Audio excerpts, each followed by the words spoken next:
नमस्कार दोस्तों। आज हम सुनेंगे पवित्र और चमत्कारी गुरुवार व्रत कथा। ये कथा भगवान बृहस्पति देव को समर्पित है। मान्यता है कि जो व्यक्ति श्रद्धा और विश्वास के साथ गुरुवार का व्रत करता है, उसके जीवन में सुख, शांति और समृद्धि आती है। तो आइए श्रद्धा से सुनते हैं गुरुवार व्रत की पावन कथा। कथा बहुत समय पहले की बात है। एक नगर में एक धनवान साहूकार अपनी पत्नी के साथ रहता था। उनके घर में धन दौलत की कोई कमी नहीं थी। सोना चांदी, अनाज और नौकर चाकर सब कुछ था। लेकिन साहूकार की पत्नी बहुत घमंडी और कंजूस थी। वो कभी किसी गरीब को दान नहीं देती थी, न ही भगवान की पूजा पाठ में उसका मन लगता था।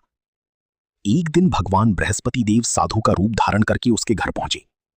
उन्होंने दरवाजे पर खड़े होकर कहा, माता, कुछ दान दे दीजिए। साहूकार की पत्नी क्रोधित होकर बोली, यहां कुछ नहीं है, जाओ कहीं और जाओ। साधु ने शांत स्वर में कहा, माता, धन का सदुपयोग दान और पुण्य में करना चाहिए।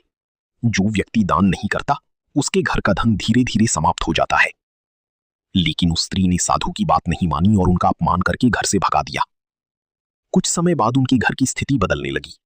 व्यापार में घाटा होने लगा, घर का धन समाप्त होने लगा। धीरे धीरे साहूकार और उसकी पत्नी गरीब हो गए।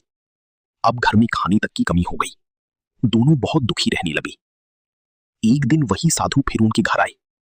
इस बार साहूकार की पत्नी रोते हुए बोली, महाराज, हमारे सारे सुख समाप्त हो गए हैं, कृपया हमें कोई उपाय बताइए।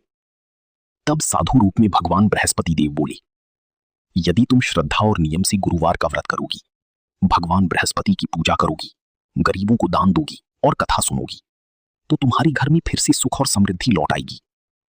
साहूकार की पत्नी को अपनी गलती का एहसास हुआ।